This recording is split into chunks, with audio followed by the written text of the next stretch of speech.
First off, I want to share there is no best, greatest type of leadership style. We are human beings.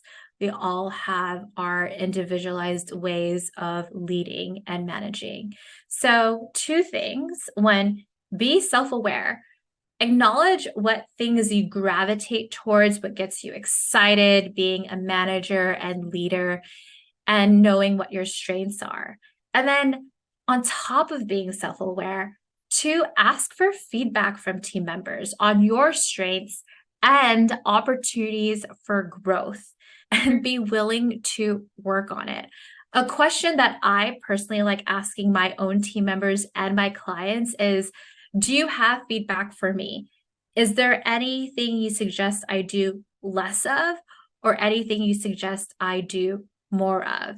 And when you ask for that feedback, then start working on it. Another thing is acknowledging what people need, maybe individualized to what they need. So make sure that you are flexible to other people's needs while making sure you are honoring how you could best support them.